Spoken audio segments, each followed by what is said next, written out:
Foxes Don't Ask Questions. Written by Vngel W. So grab your coffee, sit back, and enjoy the show. Chapter 1. Sergeant First Class. Joseph Till felt his eyes water against the wind's caressing breath. Even so, he retained his gaze into the late afternoon sky. The colors resembled a vulgar canvas, as if some poor bastard had been blown clean open and some sick fuck had decided to throw his guts into the sky for display. The clouds around seemed to soak the colors into their gray forms like a sponge. Below, the Black Hawk helicopter extended the face of Kenya, showcasing warped patterns of jungles and dry fields like a shabby quilt. This blasted country had managed to do in a week what usually took months in others, become the bane of Till's existence. Afghanistan, Kuwait, and even the clusterfuck of Iraq had nothing on the vast jungles of the African soil. It was a cocktail of shit piled in one, starting with the thickest brush that would make even the most hardcore explorer second-guess their passion, tossed in with a barrage of bugs that could turn skin into bubble wrap in under a minute, all blended up with the heat, feeling as if the land itself sat in between the crack of the devil's ass. How life even managed here was a surprise in itself. Some people would call it proof of humanity's ability to adapt and live against all odds. No. Stubbornness felt more fitting, the unwillingness to finally throw in the fucking towel and die off already. Fuck it, Till thought. Regardless of how he felt, he had no say in the matter. None did whoever was stupid enough to sign the dotted line for the cause. Nothing like signing away your soul. SFC Till was in charge of an ops extraction team made up of 5 men, including himself. One of his men even coined the name F.O.X, Tango, which reluctantly became an unofficial one even their higher-ups began to use. Why was a mystery in itself. They were good at what they did. Hell, they were best an elite squad of highly skilled soldiers who did what they needed to without the questions. There were no annoying inquirers opposing higher command, no second-guessing gestures, nothing except the faultless mindset essential for a well-rounded soldier. The brass loved that about them. No one liked a nose sniffing in the wrong area unless it was coated with a brown tip. They did their job, and in turn it kept the missions coming and the money with it. Their new assignment involved a rescue, so to speak. Apparently, one of Uncle Sam's choppers was recently shot down by enemy Somalian forces. Somalia was a cesspool for instability, even after the intervention of the United Nations in their little squabble of a civil war years ago. It's never a good idea to break up 2 dogs going at it. Not if you didn't expect to get bit yourself, at the least. The past few months brought up a new faction of Somalian extremists who began an uprising against their government. Intel relayed the cowards took their assaults onto the general populace. In defense, the government deployed their military force to intervene, but their efforts fell short against them.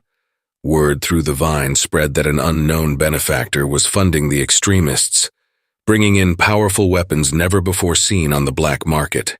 These weapons were a game-changer, and they managed to catch the interest of old Sam. In response, a team was sent in to extract a few of those weapons, but their airship was targeted. Right from the get-go, Sam fucked up when he didn't send F.O.X Tango instead. If you're gonna do something, do it right the first time. The chopper was shot down before crossing into Kenya, ultimately crashing deep within its jungles. It was able to send out a distress signal moments before the crash.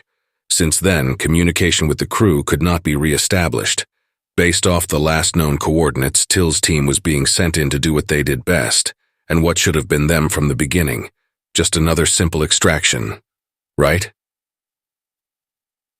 "Hey, Sarge, ETA is 5 minutes, a voice yelled out against the wind's howl. The voice startled Till, reeling him back from the depths of his thoughts. His watery eyes felt relief upon pulling them from the airstream. They fell upon the would-be owner of the voice. With squinting eyes, Staff Sergeant Snow peered back into Till's. Half of Snow's face radiated from the device in his hand. In the green glow, Till could still see the thin scar extending across his face. It etched from his temple down to the edge of his jawbone like a vandalized car. It served as a visual reminder, a mark received when Snow saved his ass back in Afghanistan. Had Snow not intervened, the blade of that Taliban shit wielding it surely would have done more than engrave him like the scorn of a pissed-off girlfriend. Snow was his backup when he needed it. He was his voice of reason and a brother if there ever was one. Too bad he was too stupid to get married. HQ says to expect a possible delay on the extraction bird, SSG Snow continued, yelling in combat against the wind. What the hell for? Till asked, annoyed at the update. They said they're short on birds, 3 in maintenance and the other 2 were sharing with 75th. Till sighed in discontent. Aren't we out here to clean up 75th shit in the first place? And yet they can't even guarantee a fucking bird? Afraid so, Joe, Snow replied. That's great. No fucking surprise, Till replied. After a quick glance at his watch, he gave a gesture towards Snow. Snow understood it. All right, everyone, look alive. We'll be hitting the drop zone in about 3 mics. At his command, the other occupants of the cabin began to move. Helmet straps were tightened and magazine cartridges loaded. Immediately sitting across from Snow was SSG Tinsley. His hulking figure counteracted to the calm scrutiny in his eyes. The giant quietly double-checked his ammo packs before returning his gaze off into the sky. His weapon sat across his lap, AM-240B, a rather sizable machine gun believable for the hands of a giant. Yet in Tinsley's, the massive weapon's appearance was more trivial. Tinsley was a man of few words, but was one tough son of a bitch in the eyes of Till. He was nicknamed GL because the John Stewart Green Lantern was his favorite superhero. Ironically, he seemed to share the same attitude of the character. Next to him sat Sergeant Ryder, nicknamed Gerber for his young baby-like face. Facial hair was not in the kid's future, at least not for a while. Despite his innocent appearance, he was a sharp kid, very intuitive and calculating, almost like a younger version of Till. Ryder was aggressively jotting into a notebook, pausing only to adjust the strap of his weapon. Leaning outside opposite of Till was none other than Sergeant Jones, the wisecracker of the team. Jones was a fucking idiot, but he was a hell of a marksman as well. His cocky demeanor in sniper school, which involved insulting his instructors or pulling childish pranks often at remarkable distances, resulted in his eventual dismissal. However, his talents granted him a spot on F.O.X Tango and a nickname as Crackshot. If not for that, he would have had the shortest career. The idiot quickly hawked a wad of phlegm into the wind, watching it concede to gravity. If there ever was a wonder for the nicknames, he was it. Somehow Jones became the unofficial creator of them, believing everything needed one. Despite the annoyance of them, the names managed to stick, except for Till. The last time Jones tried to honor Till with one, he gladly bestowed a strong nutshot to shut him up. The only names Till wanted to hear for himself were Sergeant, SFC Till, or Best Sarge. Hey, Big Sarge, Jones called out. Asshole, Till thought, biting his lip. He already knew Jones had a smart comment. He glanced over to meet his goofy, half-cocked smile. Word of mouth says you're joining the club for 40s, he said, tossing a thumbs up. Is that what's going around? Till replied, glancing over to meet the guilty smile of Snow. So, I was wondering what you had in mind, Jones continued. What's Big Sarge gonna do on his special day? The question seemed to draw the attention of everyone else. Even Tinsley withdrew his mind from the clouds. Don't know. Might just spend the night with a bottle of Jack, he replied reluctantly. Jones issued a groan of disappointment. Surprisingly, everyone else complied with the same notion. Come on, Big Sarge, you can do better than that. Look, hear me out, he said, leaning in close for everyone to hear. We all got leave coming up after this mission. I say we do it big and hit up a great spot in Brazil called Muy Loco Calientes. They got the best drinks and most importantly, the best female strippers. Nope, forget it, Till quickly shot back. I'm not hitting up a titty bar for my birthday. Most importantly, I'm not going to any of the ones associated with you. Everyone groaned in discontent. Come on, Sarge, Tinsley interjected. I can't lie, that doesn't sound like a bad move. You gotta do something fun for your birthday. You're only 40 once, and in our line of work that means a lot. Several other agreements followed around. Till's gaze slowly went around the cabin, peering into all the eyes trained on him. I'm game, Ryder replied when he met his. Jones was nodding, still housing his goofy smile across his face. Till felt a hand on his shoulder from Snow, who issued a nod as well. After another minute, he gave a long sigh. "Fine," he conceded, "but under one condition." In praise, everyone passed around high fives and fist pounds. The cabin gave a minor shake when the helicopter halted in the air, hovering above the ground. "I want to hear less shit from your mouth today, Jones. Got it?" Chapter 2. The Black Hawk slowly made its descent to the ground.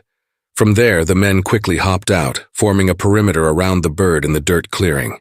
A hurricane of dry earth was thrown into the air by the propellers, creating a thick wall of dust.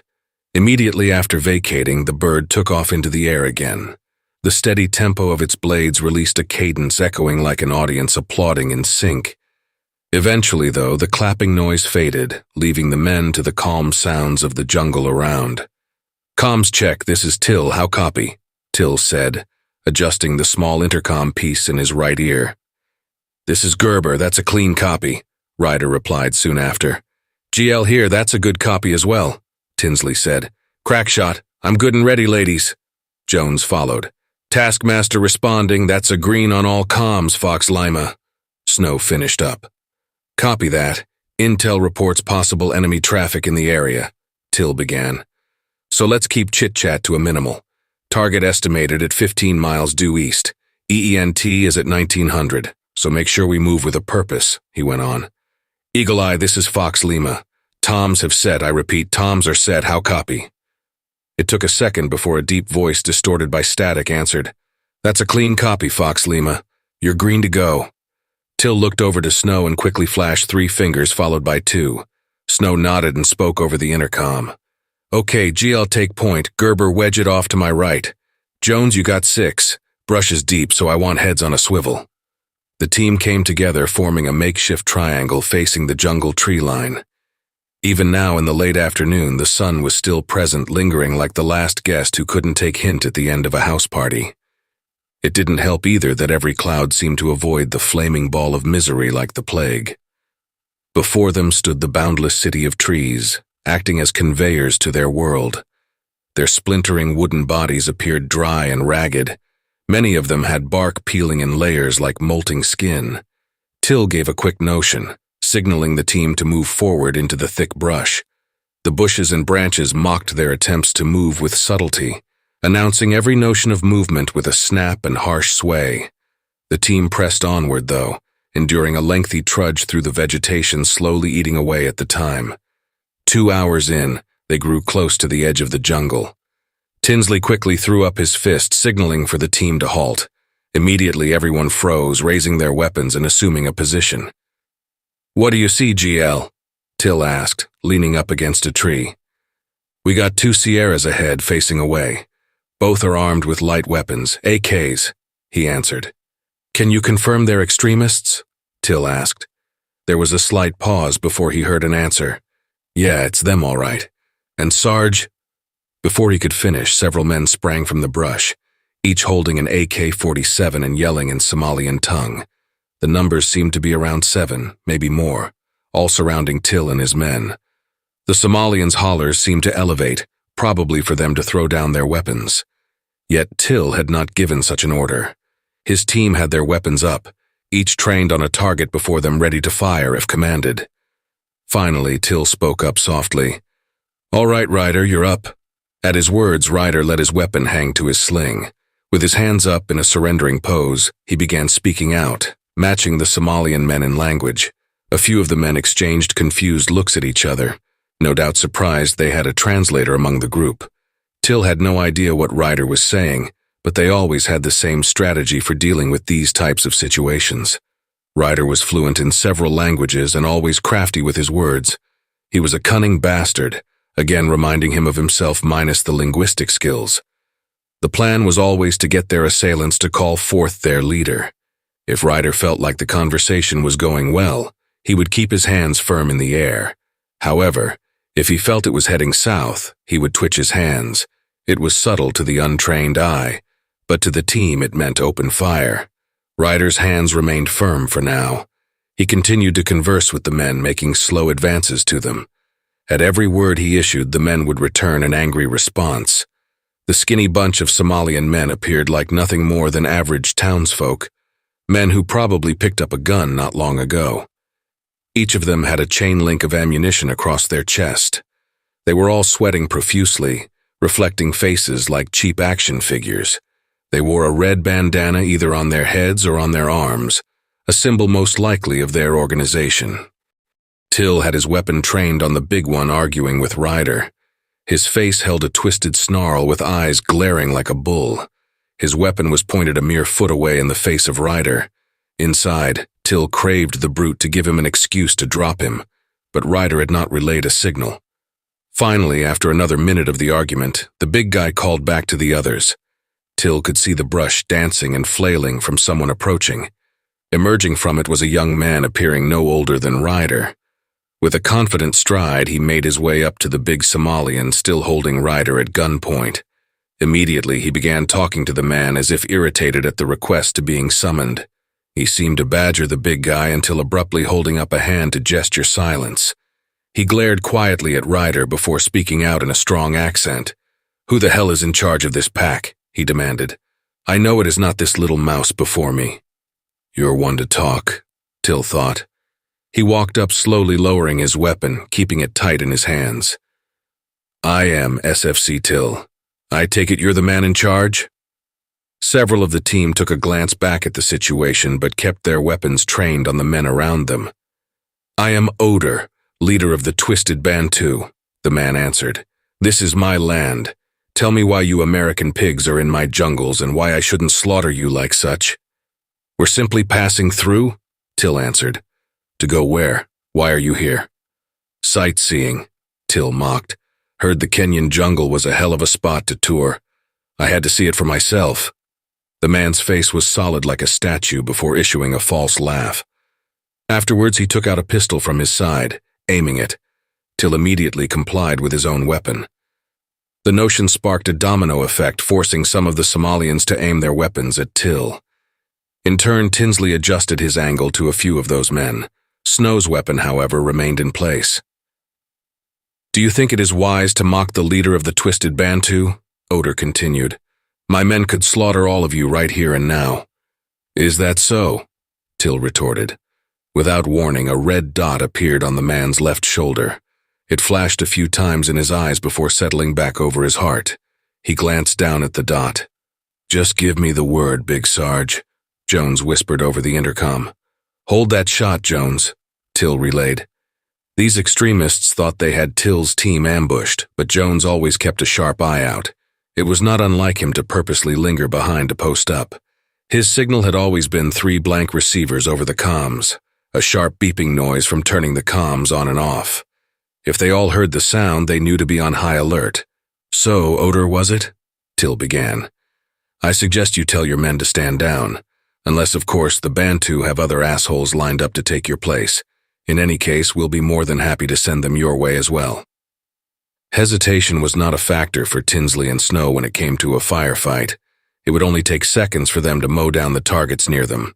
As for Till, he had a choice between dropping the big guy or denying Jones a pleasurable shot on the self-pronounced leader. The man flared his nostrils, glaring intensely back. Eventually, he gestured for his men to lower their weapons. "So now what, Sergeant?" the man questioned. "Are you going to slaughter me and my men?" "Why not, Joe?" Snow spat. "Serves these civilian-killing bastards." This didn't seem to sit right with the man, his eyes ensnared with anger more than before. "Who has told you this? We are the Twisted Bantu, the fighters of the people against the government," the man erupted. "Bullshit, you're the scum killing the people. You expect us to believe the government is attacking their own?" Snow shot back. "Yes," the man replied. "Those spineless cowards began taking our women and children, doing God knows what to them. When the people began speaking out against it, they claimed we were trying to overthrow them and began firing on us. I witnessed their soldiers open firing on a group of unarmed protesters. After that, we knew what we had to do. We formed the Twisted Bantu to protect ourselves." "Sarge?" Jones asked on the comms. Till was quiet for a minute before lowering his weapon. "Stand down, everyone." Tinsley immediately complied, lowering his. Snow was hesitant at first, but eventually conceded as well. The red dot faded from Odor's shirt. "Odor, you said the government is the one attacking the populace?" Till repeated. "Yes, I give you my word," Odor answered. "You've crossed paths with them in a firefight?" Odor gave a confused expression as if his pride was on the line. "Of course, I have killed 13 of those cowards." "In these fights, have you ever come across any powerful weaponry you couldn't handle?" Till went on. Odor's eyes flashed with the utmost amount of subtlety, but Till caught it. "I'm not sure what you mean," the man finally answered. "I know nothing of what you say." Till exchanged a glance over to Snow, who returned a soft shake in disapproval. It was clear he was aware of Till's intentions. However, they were running low on time and daylight. "About 3 hours ago," Till started, "a chopper went down from Somalian soldiers. You tracking the whereabouts of that?" Odor took a minute to converse with the large man in Somalian tongue. Till in turn exchanged a glance towards Ryder, who nodded. After conversing, Odor returned to English. "My men did see such a craft. American, no doubt?" Odor asked. "Yeah," Till answered. "So that is why you are here," Odor answered. "Your chopper should still be there, assuming the government filth hasn't reached them first. You need help to find this craft, yes?" "No," Till rejected. "We know how to find them. We just need to know if any government soldiers are posted up along the way."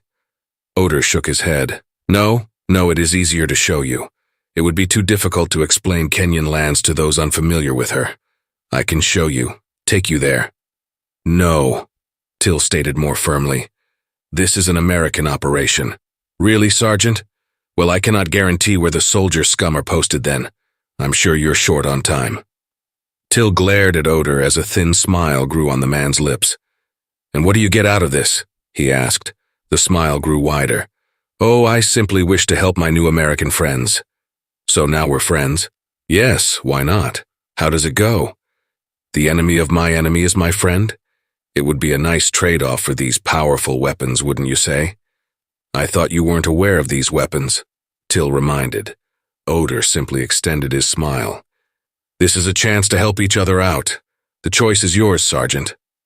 "I don't know, Sarge," Tinsley said over the comms. "Do you really want to trust these fools?" "Snow?" Till questioned with a look towards his way. Snow was silent for a minute before responding. "It's your call, Joe." Till gave a long sigh. "Jones, make your way back." "On it, Big Sarge. Seeing you two," Jones relayed. He glanced up at the smiling Odor. "Take us there." Chapter 3. It was clear to Till that Odor knew more than he was portraying to him. More so, he was not completely sold on the idea that the Somalian government was the one attacking the civilian population.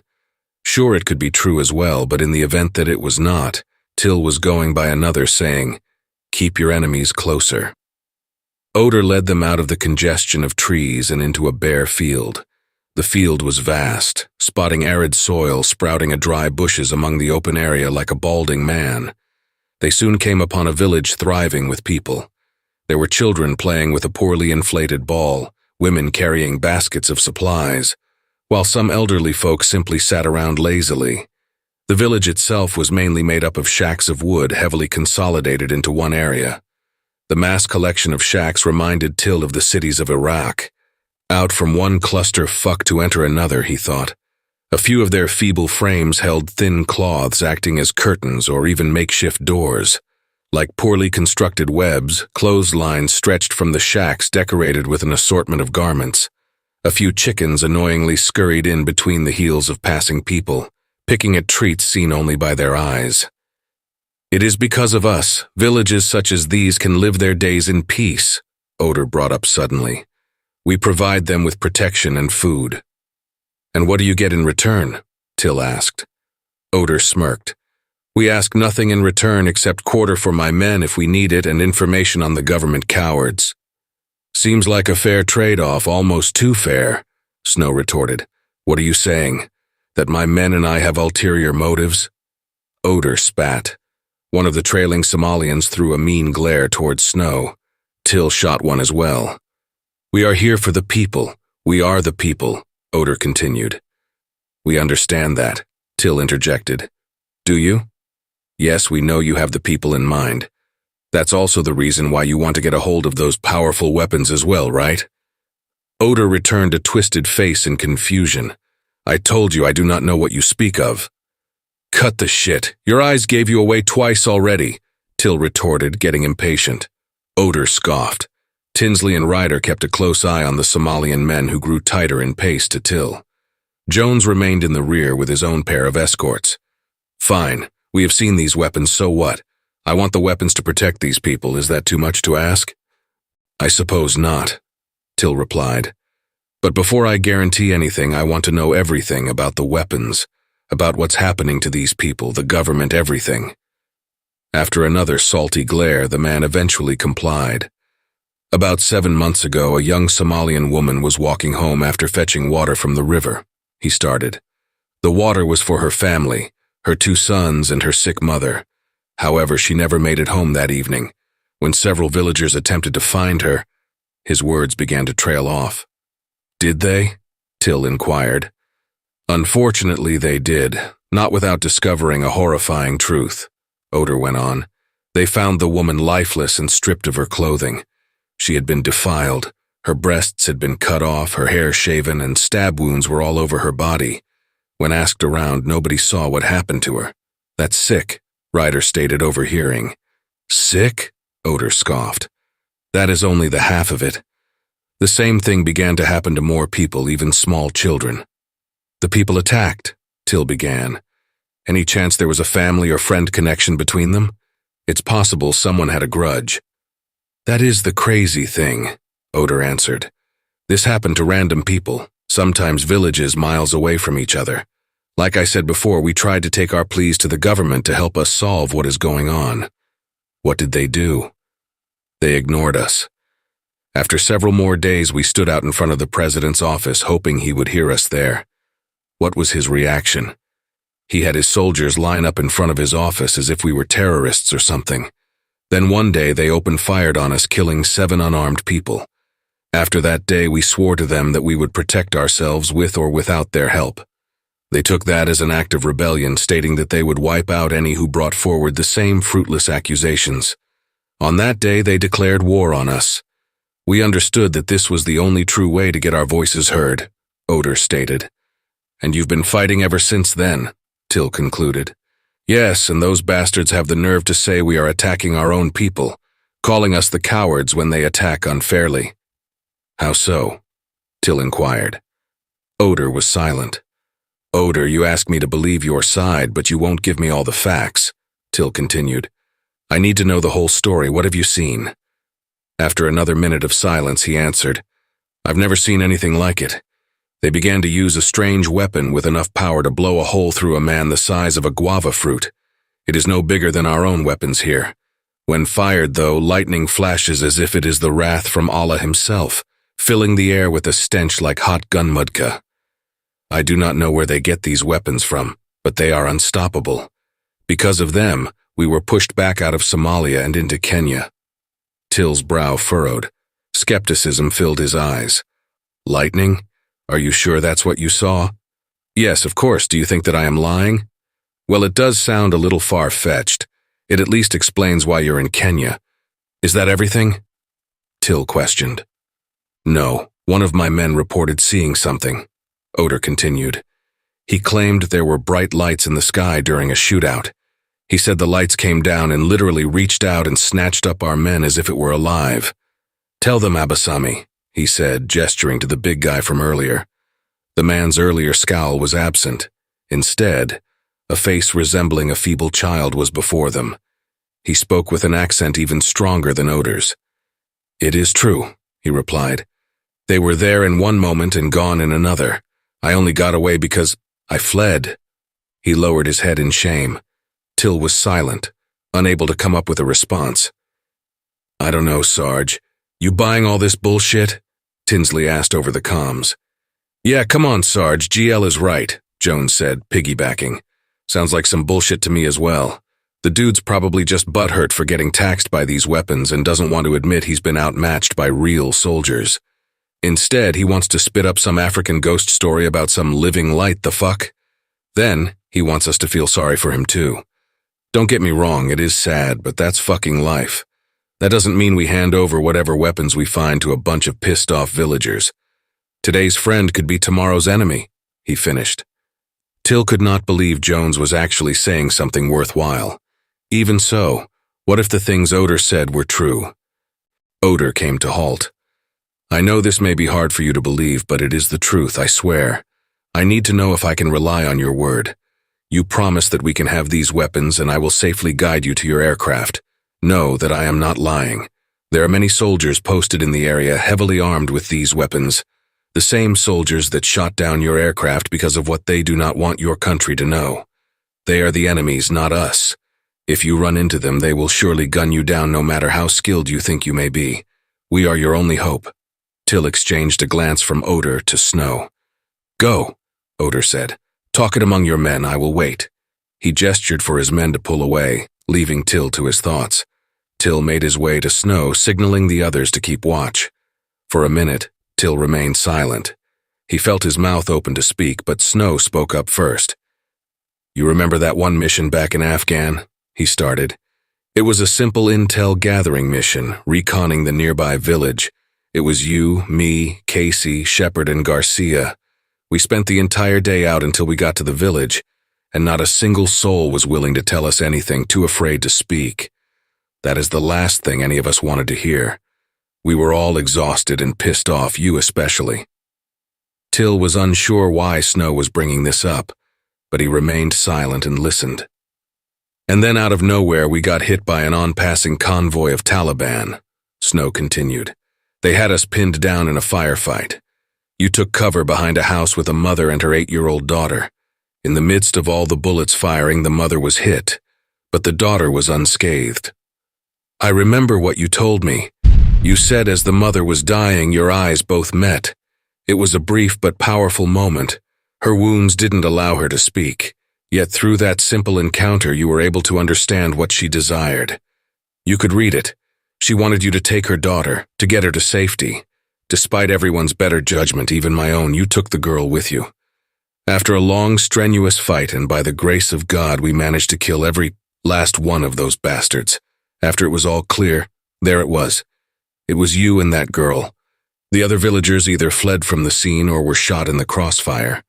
She was a quiet one, but somehow even she knew and simply remained by your side. You gave her water, hell, even bits of your MRE when she was hungry. You even carried her when she couldn't walk anymore until we finally returned to the refugee camp. And as if the story wasn't strange enough, you were able to reunite her with her father. By some miracle, he was already there trying to make future arrangements for his family. My point, Joe, is that despite what others think, you've had your moments. All from what I've seen, you seem to always know the right choice. Your gut instinct has served you fine up till now. We've been through hell and back together, and I've never abandoned you during any of your decisions, and I don't see that changing anytime soon. I hear with you to the end, Snow finished. Let's just try to keep my good looks intact this time, though, he joked. Till was only able to cough up a light chuckle. He felt a few tears tease his eyes, but immediately choked them back. He gave Snow a simple nod, placing his hand firm on his shoulder. What's it going to be, Big Sarge? Jones interjected. I can't lie, Taskmaster has me tearing up a little over here and I'm catching mostly static. The smile grew wider on Till's lips as he shook his head at the comment. Everyone bring it in, we need to make sure Mr. Oder is on the same page as us. Snow smiled back, rendering a nod of approval. Chapter 4. There are several enemy encampments, here, and here, Oder noted on the map. The crumbled paper radiated under their red lens flashlights.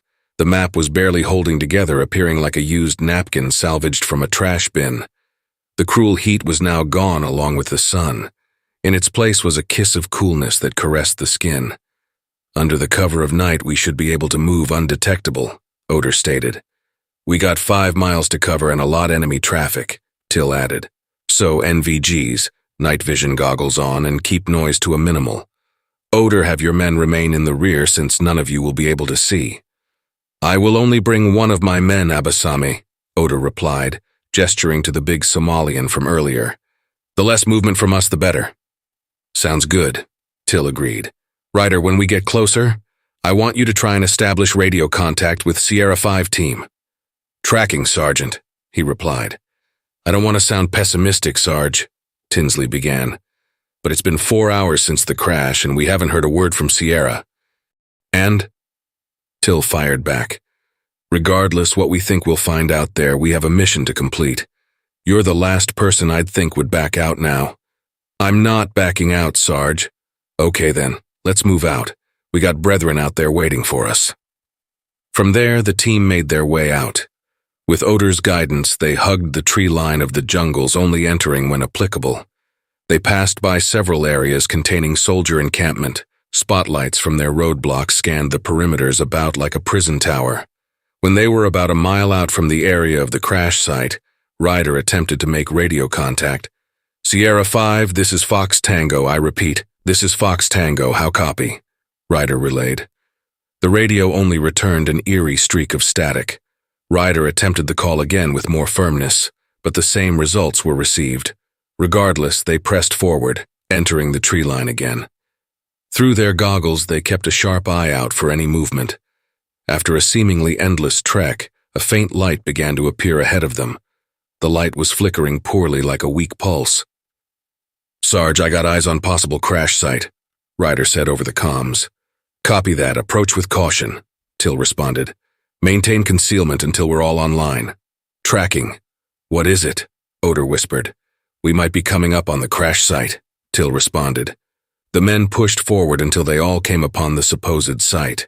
Crouching in the trees, their eyes glanced ahead. Before them, they saw a vast clearing of trees from the aftermath of the helicopter crash. Several trees lay crushed or toppled with a large gaping hole revealing the initial entry point. The bird itself was like a metal carcass, lying in a twisted heap split in 3 pieces. The cockpit's nose was buried deep into the ground where it managed to press a large mound of dirt up against the front windows. The second piece, the cabin, was split from the cockpit, but sat flat directly behind it. The tail had snapped off completely. The remnants of the rotor hung by a thread. The edges appeared charred from where it received fire. Small fires kindled around the site, providing minimal lighting to the carnage. Several metal cases lay spilled from the helicopter like the torn innards of a feeble prey. Good Lord, Jones managed to say. It was the closest thing anyone had to say at this moment. I got no eyes on any of the crew. There's zero movement, Snow brought up. Eagle Eye, this is F.O.X Lima, Till relayed on the comms. We have reached the objective. No visual on Sierra team yet, how copy? The same deep voice spoke behind the static. Copy that, F.O.X Lima. Proceed with caution. Ryder? Till started. Ryder nodded and attempted the comms again. Sierra 5, this is F.O.X Tango, I repeat. This is F.O.X Tango, do you copy? There was no response, but the static voice of Ryder could be heard echoing near the cabin wreckage. There's a radio in there somewhere, Till stated. We need to get a closer look. Those cases, Odor brought up. Those must be the weapons, yes? Now is our chance. He quickly began to stand, ready to rush the area until he was harshly yanked down by Till. What are you doing? Odor quickly spat. You don't do anything until we're sure the area is clear, got it? Till snapped. Odor returned a glare before looking away in discontent. Okay, Snow, you're with me, Till stated. Tinsley and Jones keep eyes out. Ryder, you got eyes on Odor. Make sure he keeps his head down. Odor flashed another salty glare. With their weapons ready, Till gave the command and Snow was the first to bound forward. He quickly reached the cabin, posting up in it. After a second, he gave the clear for Till to move next. He immediately assaulted forward, joining Snow near the cabin. We're clear, Till rendered back to the team. Snow, what do you got inside? Any signs of the crew? Negative, there's nothing in here. It's completely empty. Till peeked inside for himself. The scene appeared as Snow relayed. The cabin was empty aside from the clusters of dirt and bits of cracked metal. What the hell is going on? He asked. Ryder, try the comms for them again. Ryder complied, issuing the same statement from before. From their new angle, they could now hear exactly where the radio signal was being received. The signal was coming from one of the weapon cases next to them. Till slowly reached over to it, unhinging the lock and raising the lid. Immediately, a foul smell forced its presence into the air. The putrid odor caught both of the men off guard. With eyes watering, they forced a look inside, viewing a horrendous sight. Inside, they found the mutilated remains of a man. Holes could be seen plastered throughout his body. At first glance, they appeared to be stab wounds, yet on closer inspection, the small chasms seemed to have a cleaner incision, almost as if they were drilled. It was like finding the fucking special collection of Jeffrey Dahmer. The horror did not end there. The man's genitalia had been removed along with what appeared to be both his hands. His hair had been clean-shaven too, allowing for a clear sight at his twisted face. Even his eyelids were missing, showcasing a disturbing glare to match his wide-open mouth, frozen in a scream of terror. Shockingly, there was no trace of blood anywhere in the case. With that level of carnage, the damn thing should have been fucking overflowing, filled to the brim at the least. Yet the corpse before them lay empty like a hollow shell. "What the fuck is this?" Till mouthed, covering his nose with his sleeve. The voice relay from Ryder continued, revealing the radio mic sitting next to the man's head. "Jesus, they're all like this," Snow retorted, opening up a second case to the side. "What's going on, Sarge?" Jones asked over the comms. "Yeah, what you see?" Ryder added. Till was speechless, painfully eyeing the body with horror. His hairs prickled up the more his eyes traced across the mutilated features. Despite the inflictions, they appeared as if they were conducted in some manner of care. The amputation of his hands and even his genitalia did not appear like it was torn by talons or fangs. No, the cuts were clean, almost surgical. This thought sent a subtle shiver through him. "This isn't right, Joe," Snow started. "Someone did this and put these men in here." On cue with his words, heavy gunfire suddenly erupted from behind, the tree line directly across from the team. The chopper's metal hull reverberated from the sparks of white crashing into it. Immediately, Till and Snow took cover behind it. In response, Tinsley and Ryder returned fire to the opposite tree line. Jones peered through the scope of his rifle to the other side. "Sarge, we're looking at heavy forces about 10 to 12. I don't want to sound drastic, but y'all need to get your asses out of there ASAP." "Thanks, Jones. We'll try and keep that in mind," Till yelled out against the metallic composition playing in the background. One shot made a quick ricochet past his head. "Eagle Eye, we have received heavy enemy fire. I repeat, we are receiving heavy enemy fire," he relayed on the comms. There was no response, only a heavy cry of static. "Don't worry, Sarge, we'll clear you a path in a minute," Tinsley stated. The giant crouched high and let his M240B machine gun go wild into the tree line. Several opposing figures dropped instantly after being hit from the barrage of bullets. Jones caught sight of one of the soldiers hiding, attempting to aim at Tinsley while he was still firing. He made a quick adjustment on the scope of his weapon and eased back on the trigger, dropping the assailant. "Woo, one down," he bellowed out. He quickly adjusted for another target and fired. "Down goes another." "Almost clear, Sarge," Tinsley barked, pausing to reload his weapon. The enemy shots seemed to lighten up. Till took the time to glance back at the enemy tree line to confirm it. He gave a nod at Snow, ready to provide cover fire. Yet a strange rumbling began to occur. The ground began to vibrate. It almost felt like the entire floor was going to collapse. The vibration began to escalate, shaking the air around as well. Till felt his entire body quiver as a low hum eased into the air, growing louder with the trembling.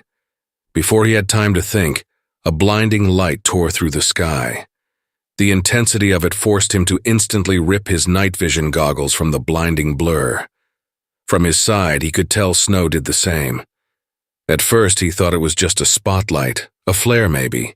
Yet the light was abnormal. It looked different. It felt different. It gave off a pulse like the steady cadence of a heartbeat.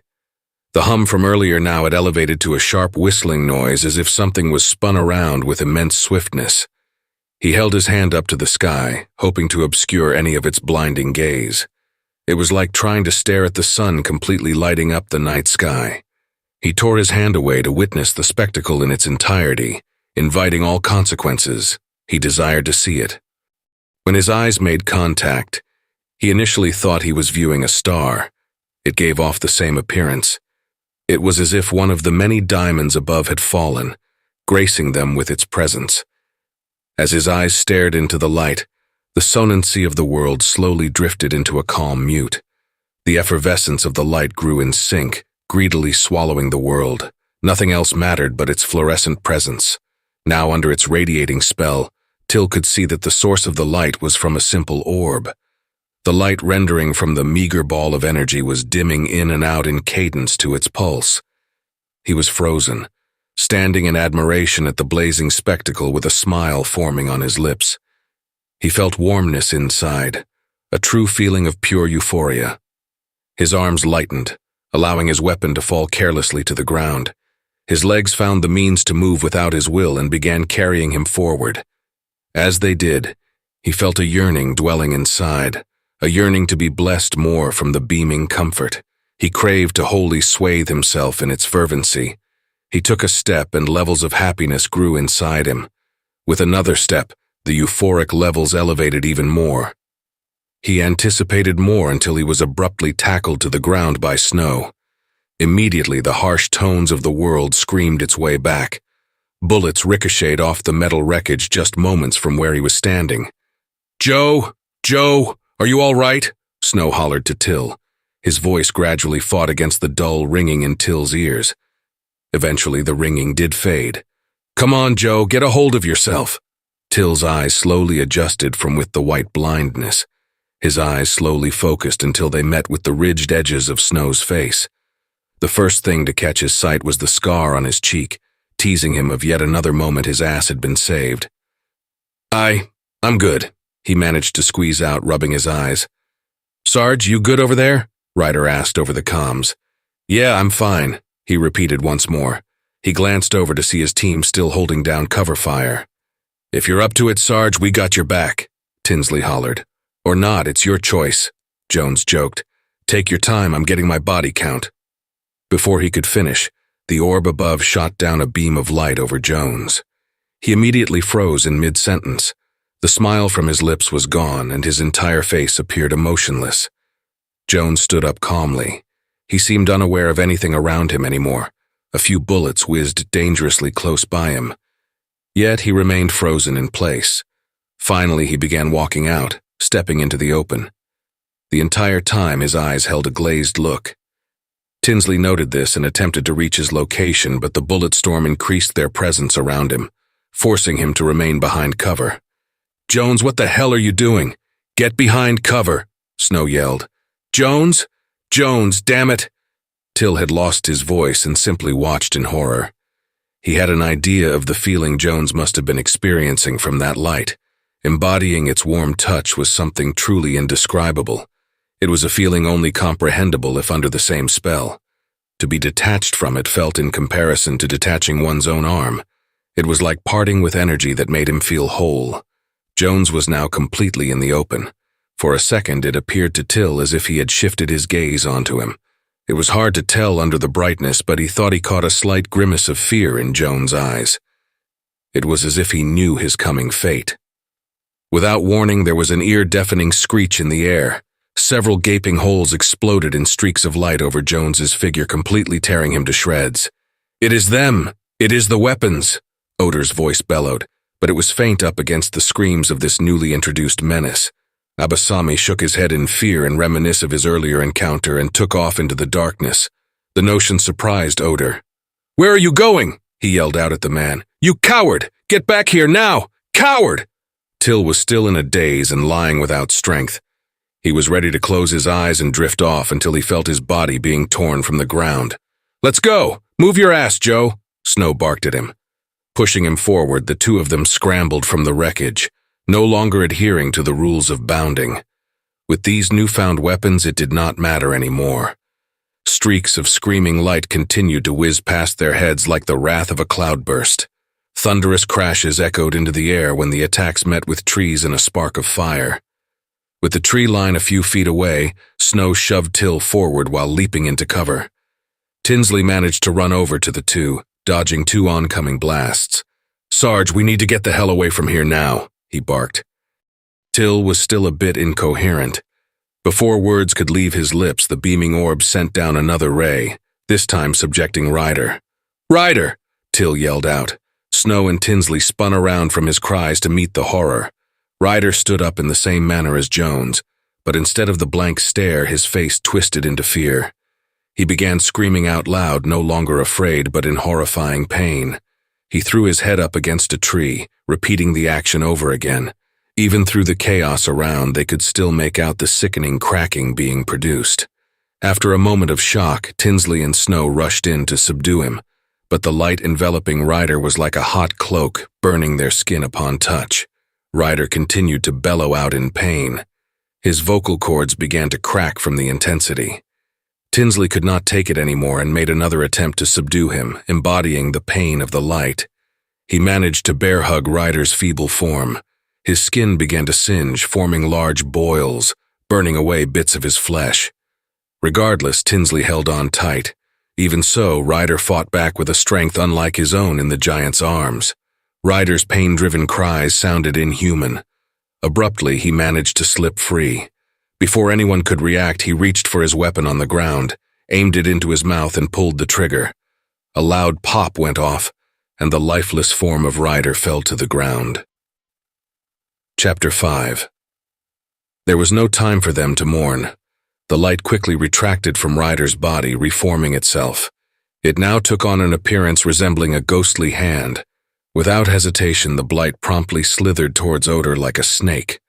Till made an attempt to push Odor away, but the light quickly expanded, swallowing them both. His skin was subjected to the burning grip of the beaming spectacle. The experience was different from before. The sweet euphoria that had melted his heart earlier beyond measure was not present this time. Instead, there was an excruciating pain like a fire was searing his face and arms. He could literally feel his skin being singed off his bones. In response, his mouth opened to scream out his agony, but his voice was absent, stolen from him. Instead, he felt his lungs consumed in a fiery haze of heated needles jabbing at all angles. He could feel his eyes start to roll back against his will. From there, a rapid image was appeared in his mind, and then it dissipated. It was too quick to comprehend, but then it appeared again. Then again for another second, but he was able to see it this time. More flashes came after, each slowly meshing together, providing a full, distorted picture. He found himself kneeling in a chamber glowing in the familiar bleachy color he now grew to loathe. He was not alone, though. He was surrounded by strange figures. Their forms were dark and obscured by the light, almost teasing an illusion of their presence. But they were there indeed. Although their faces were empty, he could feel their unseen gazes upon him. It was like they were glaring at him, detesting him. It felt like their raw emotions had taken form. He could literally feel the embodiment of their hate, feeling like talons slowly drag across his skin. Although no words were spoken by the beings, he could perceive their thoughts within his own. They were reeling his mind with images. He was subjected to horrendous sights. He saw people, many screaming frantically and in agony as metallic instruments penetrated or carved without mercy into their flesh. He saw images of Somalian officials in suits gazing into their own spectacle of lights from orbs above. There were images of soldiers attacking villages, some transporting children and women into warehouses. Another set revealed a strange metallic case opening up in a claw-like manner. Inside were stacks of oddly shaped armaments being taken by soldiers. The images escalated in rate. All the while, the illumination around grew brighter, consuming everything. Till had lost all notion of anything else around. He could feel his very essence reeling from his form. What was to become of him? Would he now only exist in a vast pool of nothingness, an imprisonment orchestrated by his bright tormentors until his very form ceased to exist? He did not know. Regardless, he was powerless. Unexpectedly, the white blindness was torn from around him as his sight reverted back to the dark jungles. He found himself on the ground with an arm gripping his shoulder. Upon rendering a confused gaze, he recognized its owner to be Tinsley. The rest of Tinsley was laying over an unconscious Odor. The way they were on the ground suggested he must have tackled them, and somehow the notion was enough to release them. The perpetrating ray of light made a snake-like retract upward until it faded with the orb. At that moment, Till felt a fire erupt within him. He immediately rolled to the side and began vomiting uncontrollably. This notion brought him minor relief. Afterwards, he began to feel the pain surging across his face and arms. It felt as if he had been shoved into an oven and roasted alive. "Joe, are you all right?" Snow asked, running up to him. Till felt very weak. His eyes shifted over to the grinning face of Tinsley. "Sorry, Sarge, I couldn't let them take you too," he said. Till returned a feeble smile back, but their celebration was cut short due to the enemy soldiers still firing around their area. Their numbers appeared to have increased, and they began to push forward now that their aerial support had abandoned them. Till could barely stand after Snow helped him off the ground. "We are leaving now," Snow ordered. "What about him?" Tinsley gestured to the unconscious Oder. "Is he alive?" Till asked weakly. Tinsley gave a quick pulse check. "Yeah, unfortunately." "Then bring him. We don't leave anyone behind." Tinsley picked up the man, slinging him over his shoulder. Immediately after, they retreated from the site. Their pursers remained vigilant, trailing them and firing blindly. Till passed out a few times along the way until eventually blacking out for good. When Till slowly opened his eyes, he found himself lying in a bed.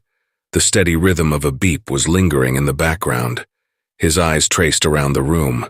It was fairly small, showcasing only a single chair. The walls, even the ceiling, was a bland white color. White, he thought. Why did it have to be fucking white? He noticed his arms had been heavily bandaged. The tight constriction around his face gave the assumption that it too was in the same predicament. The door to the room opened, revealing a middle-aged man with thin spectacles and neatly combed hair. He was sporting a white lab coat and held a clipboard in his hand. "Good afternoon, SFC Till," he said with a warm smile. "Afternoon? It's the middle of the night." Till managed to cough up. "Indeed it was when they brought you in. You slept most into the next day today, that is," the man replied, checking the clipboard at the end of the bed. He began jotting notes onto it. "Where am I? Who are you?" He attempted to sit up, but was met with a sharp pain that seemed to pulse everywhere without a clear origin. "You shouldn't move," the man brought up. "Here, try this." He pulled out a remote from his pocket and clicked a button. In response, the bed's higher portion began to rise. About a quarter way up, it halted. "I'm Dr. Keller and you're safe," he finally answered. "We're at McCarthy-Eisenhower Base." Safe, Till thought.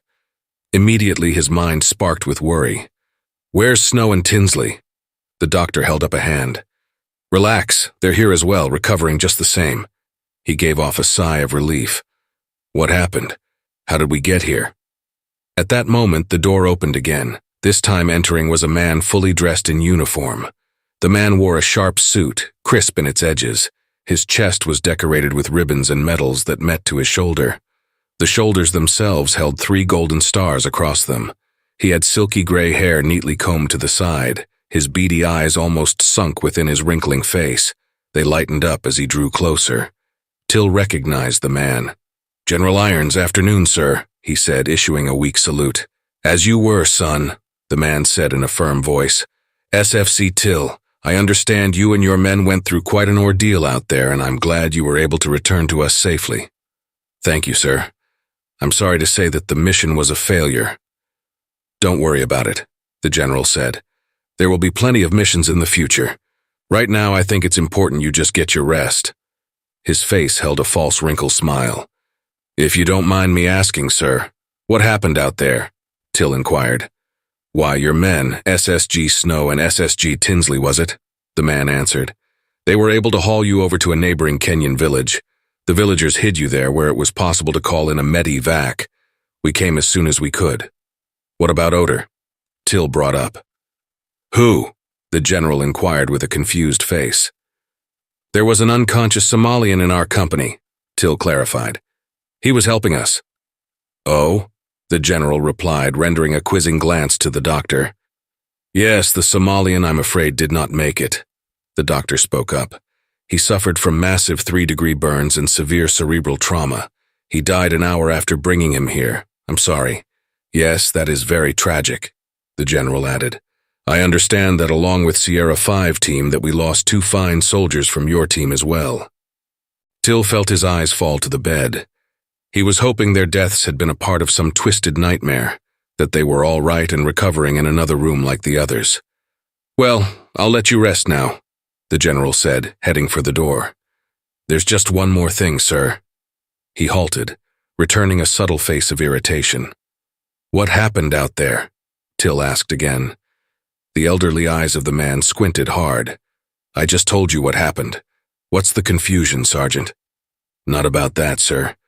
I meant, we saw something out there, something unnatural. Till started. Whatever it was, it did something to me, to all of us, and the weapons we saw, they weren't of this world. The general's eyes lit softly before easing into an annoyed look. Son, I think you should really rest up now. No, sir, I've rested enough. Our intel was wrong. Till barked. The extremists aren't the enemies, the Somalian government is. They're somehow in league with some unknown beings not of this world. I don't know. Look, I know how this sounds, but you have to believe me, sir. SFC Till, do you have any idea how idiotic you sound right now? The general replied. His eyes seemed to conjoin with his words, both cutting deep without remorse. Would you believe you? I'm going to pretend these crazy accusations are in response to your medications, he continued. Hell, you should be more concerned with your condition, son. Then, his words abruptly fell flat when he noticed the confused look upon Till's face. You do know of your condition, right? He inquired. You didn't tell him yet? He shot at the doctor, startling him.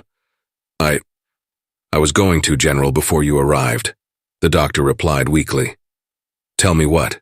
Till asked, feeling an eerie chill fall down his spine. The doctor cleared his throat before answering. I'm sorry, Sergeant, but you have cancer. Till stared blankly at the man for a moment. I have what? He asked, his voice cracking a bit. His eyes remained fixated on the doctor's. Cancer, Sergeant, the doctor answered solemnly. Terminal, I'm afraid. I have cancer? Till repeated. Yes, the doctor confirmed again. In fact, you all do. Although SSG Snow and SSG Tinsley don't have it as bad, you, I'm afraid, have skin, lung, and a large mass in your frontal lobe. Not to mention, you suffered from 2-degree burns covering over 75% of your body. The doctor's words seemed to fade into a dull ringing, welcoming a soft numbing in his head.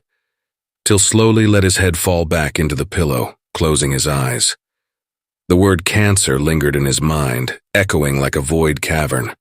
An unwavering chill began to envelop his body, gradually consuming his form with every passing second. Sergeant, a muffled voice called out. Sergeant? The voice tore Till away from his trance. He immediately opened his eyes, now filled with a fire. The sorrow was draining from him. In its place, something else was slowly brewing, anger. How long? He started softly. He bit his lip, rendering a deep breath before continuing. How long do I have? I'm afraid I don't know. Could be months, could be weeks. We'll need your permission, but with it, we can start the chemotherapy now and hope for the best. Hope for the best? That was his fucking response?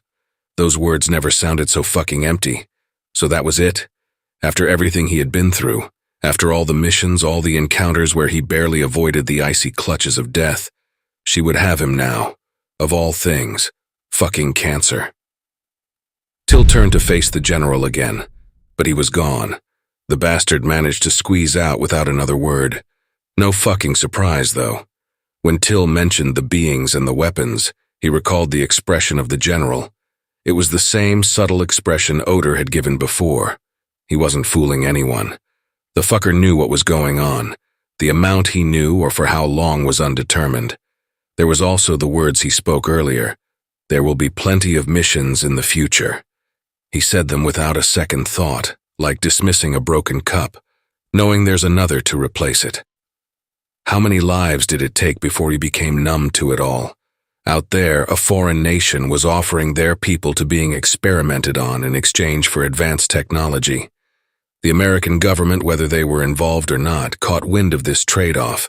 They opted to gain these weapons and God knows what else for themselves. No surprise for the good old US of fucking A. We never did like to concede to second place, to being outclassed. Till and his men were mere pawns in a bigger unseen game.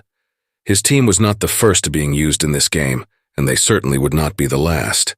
There would be plenty of hot shots, plenty of fresh bodies to fill their place, all willing due to their job without asking questions.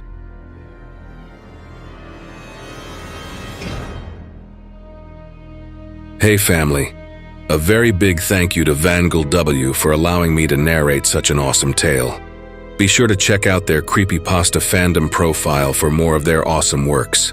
If you would like to support us and make a donation, I'd be very much appreciative. I do have PayPal and a Buy Me a Coffee account. Be sure to also check out our merch store. There are plenty of items and designs to choose from. If you enjoyed this video, then why not check out the next one?